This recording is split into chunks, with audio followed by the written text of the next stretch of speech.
Великий шелковый путь – это древний, может быть, один из важнейших торговых путей мира, существовавший в древности, но особо активно действующий в раннее Средневековье и в развитое Средневековье.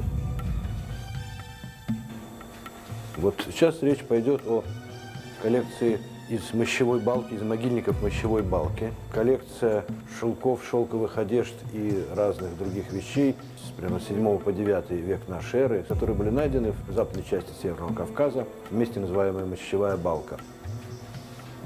Эта коллекция является одной из таких жемчужин в коллекции Эрмитажа. Весь мир знает, что такая мощевая балка, мир специалистов, потому что здесь удивительная коллекция шелковых изделий, шелков, подобной которому нету нигде. Так оказалось, что в могилах, скальных гробницах высоко в горах сохранились органические вещи, которые не сохраняются обычно. Ткани, разные шерстяные и шелковые, деревянные изделия.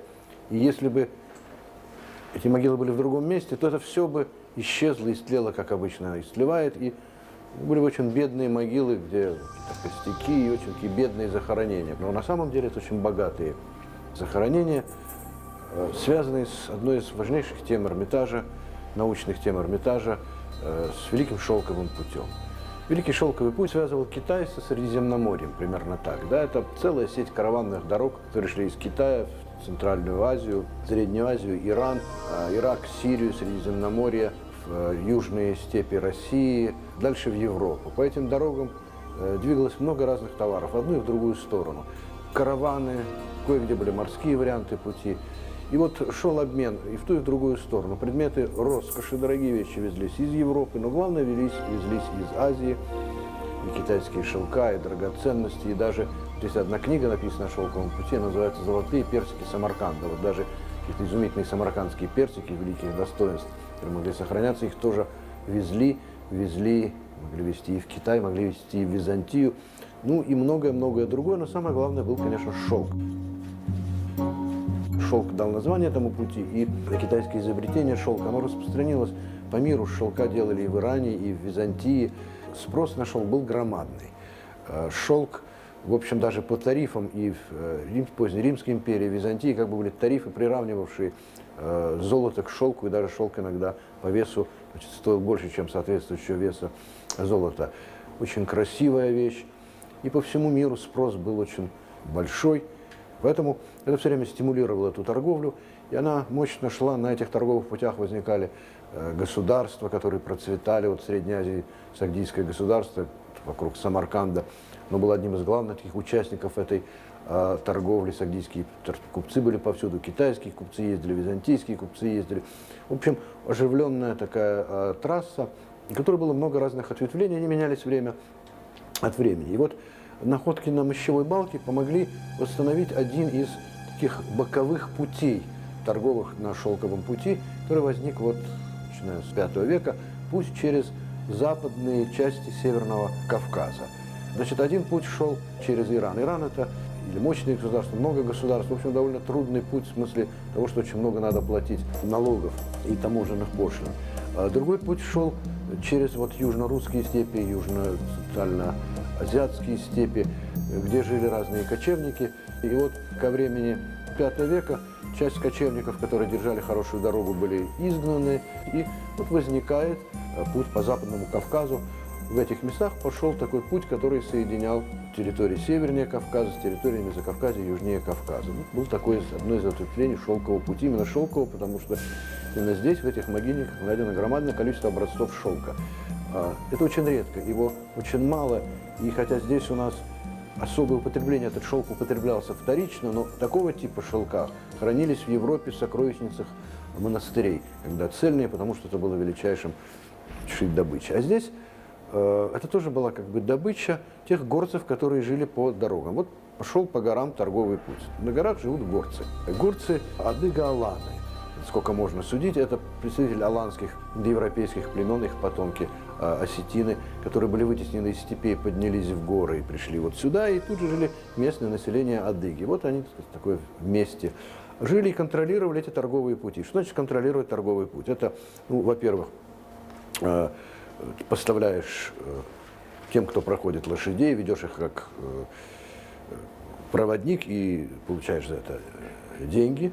Второе, ты сидишь на дороге и как соловей-разбойник говоришь, если не дадите пошлину, то я вас не пропущу. И вот к этому восходит вся система таможни. Ведь система таможни очень такая несправедливая. Что делает таможник? Просто потому, что он сидит на дороге таможня, она говорит, платить деньги, иначе не пропущу дальше. Как бы никаких услуг. Но здесь были услуги, значит, здесь платили вот за проход. Ну и иногда грабили, конечно, тех, которые проезжали. Это тоже входит в вот эту систему контроля над торговыми путями. И люди, проезжая здесь, платили племенам, которые здесь жили. И вот как происходил платеж? Совершенно ясно, что платили шелком. Это распространено было в мире. Шелком платили. Это как хорошая международная устоявшаяся валюта. Но племенной способ дележа, мы видим тут, когда по одеждам, конечно, были вожди, но в общем люди были более-менее равны. Когда люди более-менее равны, они друг другу тоже не доверяют. И из описаний уже путешественников XVIII века, примерно таких же ситуаций на Кавказе, мы знаем, что вот когда платили тканями, дорогими тканями, то их тут же на месте резали на кусочки, и каждый получал свою долю, с тем, чтобы никого не обидели. Кстати, принцип, он так кажется немножко диковатым, но он, когда речь идет о равенстве, да, вот всегда так бывает. Есть знаменитая история, когда арабские завоеватели, арабские войска взяли Ктесифон, столицу сасанидов. Там был громадный знаменитый ковер, расшитый драгоценными камнями. И вот это еще было начало завоевания, такой иерархии особой у арабов не было, и было некое равенство. Что делать вот с таким расшитым драгоценными камнями ковром? Они вот тоже разрезали на кусочки.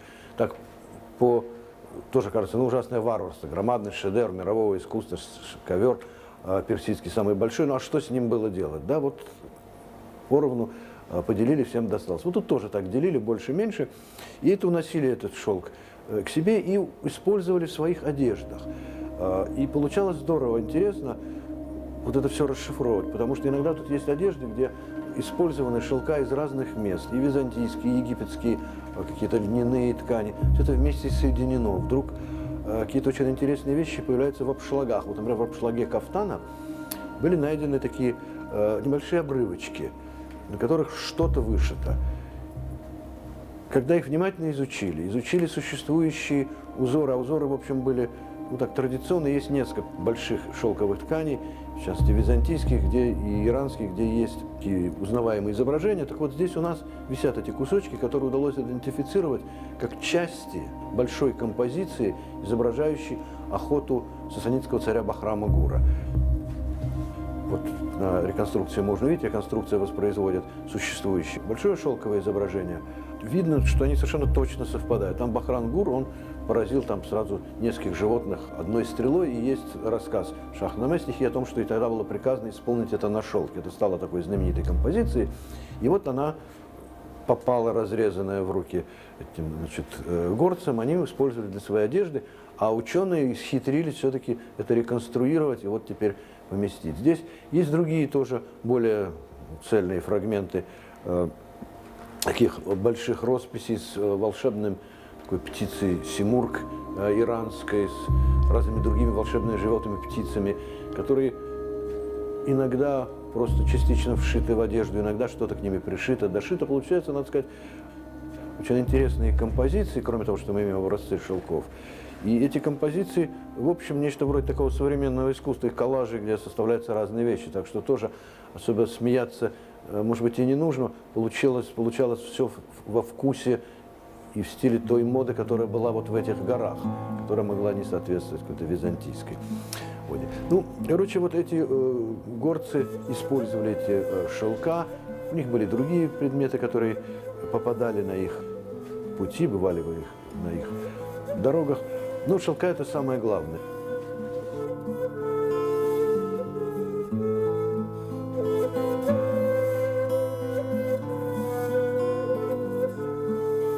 Вот это все вместе создало целую громадную коллекцию, которая воплощена в этих одеждах. Повторяю, совершенно уникальные вещи. Столь древних одежд, в общем, практически не сохранилось. Здесь у нас вот манекены в одеждах этих жителей, этих гор района Мощевой Балки.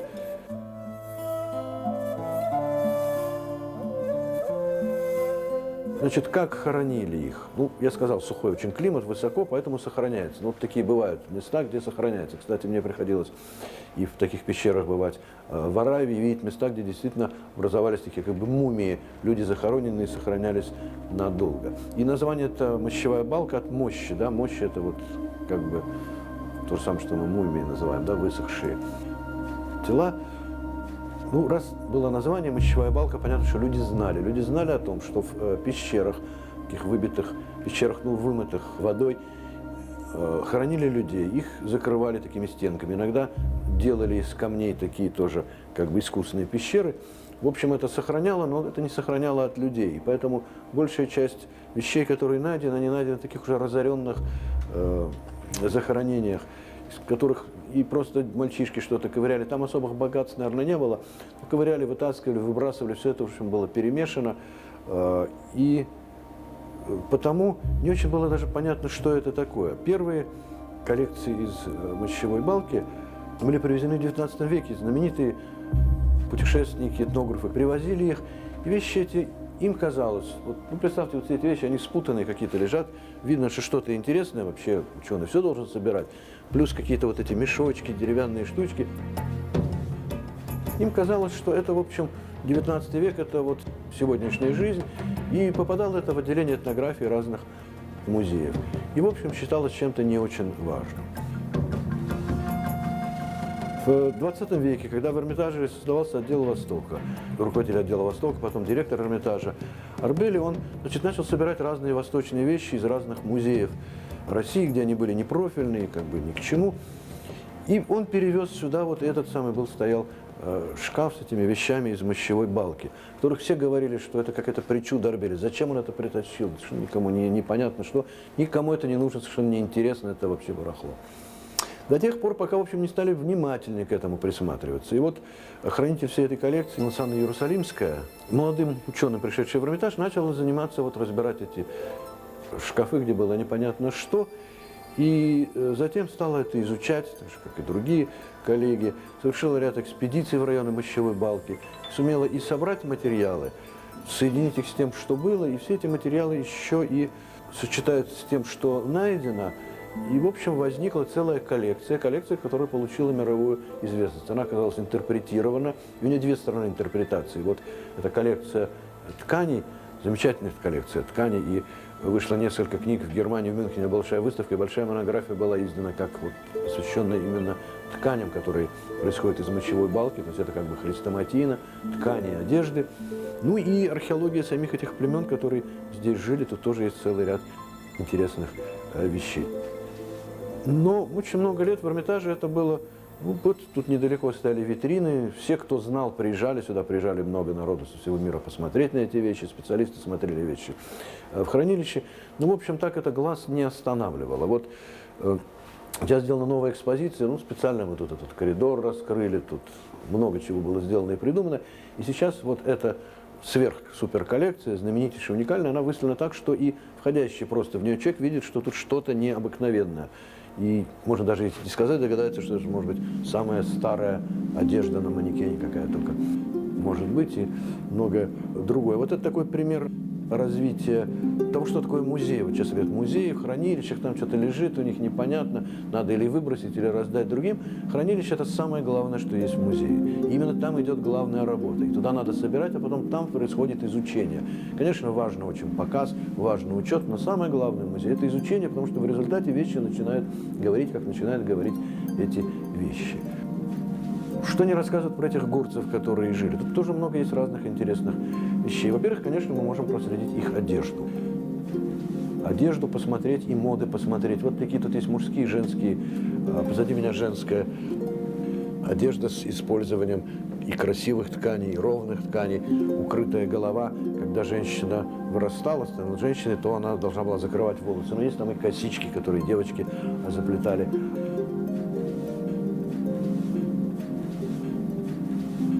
И кафтаны, причем кафтан вот тут здесь, он подшит шерстью. В общем, есть несколько вариантов разных шуб для вождя, такой беличьей шерстью подшит, потому что, в общем-то, холодно было. Так что это как бы своя одежда, которая следует неким, в общем, общим модам, но и со своими особенностями. В могилу клали с людьми разный инвентарь. Но вот тут получалось то, что называют, так сказать, символический инвентарь. Клали не настоящие вещи, а их имитации. Вот для того, чтобы рыть могилу, вот тут есть в витрине такие мотыжки, деревянные основы для мотыжек небольших. Но на мотыжку надо прикрепить железку, и тем самым копают. Так вот, они деревянную часть мотыжки клали, а железную уже не клали. И как бы символ мотыжки, она, конечно, пригодится человеку на том свете, но давали ему символ. Иногда давали модельку. Вот там есть еще одна рядом маленькая модель мотыжки, там изображена даже железка, которая должна при ней быть. А другая часть, важный элемент жизни этих аланадыкских горцев, духи, с которыми они общались, духи, которые охраняли дом. Обычно в каждом доме должен был быть, это мы знаем из этнографии, такой ящичек, пенал. Вот здесь один такой есть, где этот дух жил. Но, опять же, пеналы настоящие в могилу не захотели положить, а сделали такие детали, делать деревянные маленькие пенальчики, которые для духов, ну, может, дух поменьше или что-то, и тоже клали туда. Вообще это бывает такая ситуация, такая логика, когда кладут модели, а не подлинные вещи. Точно так же вот здесь есть изумительной красоты, как бы игрушечные одежды. Это или игрушечные одежды для детей игрушки, но, может быть, это тоже опять какие-то модели одежд. Вот это просто одно из самых красивых, что здесь есть на выставке. Много разных мешочков было вкладано, в которых носили, видимо, какие-то косточки, нашивали на них рога, разные обереги. Вот целый набор оберегов, которыми эти люди защищались от злых духов, которых, понятно, в горах очень много, которые обеспечивали им успех и процветание. У них был токарный станок, есть какие-то деревянные вещи, которые сделаны на токарном станке. Они делали интересные вещи из кожи, и вот тут мы лайковые, изумительные перчатки лайковые, такие с отрезанными кончиками, какие-то очень, помню, современные. Лайковые сапожки красного цвета, это такой, в общем, видимо, и по той моде, и по теперешней моде вполне было бы эффектно и красиво. Ну вот шли по этим дорогам многие люди. Вот чем прелесть всегда караванных дорог, изучения их, что ты изучаешь саму дорогу, связи разных цивилизаций, само движение по дороге, это уже целый важный кусок жизни. Мне приходилось много караванных дорог изучать именно сами дороги, там надписи, там какие-то следы, это вот совершенно особая жизнь.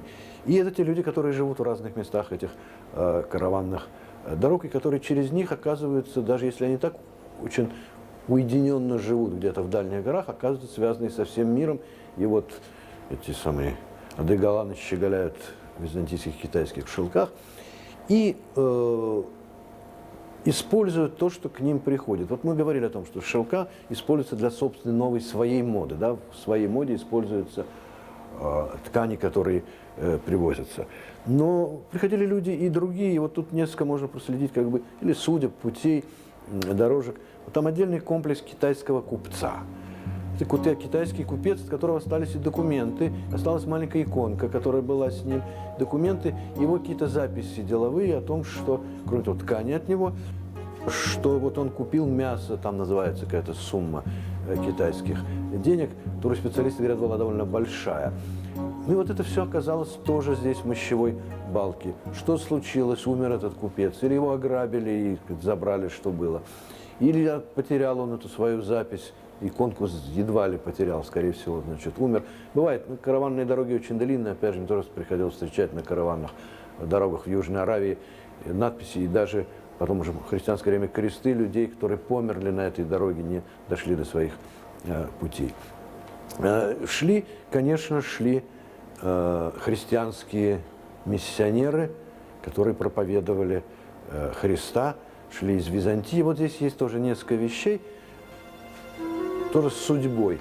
Вот крышечка для реликвария, для хранилища, видимо, кусочка животворящего креста.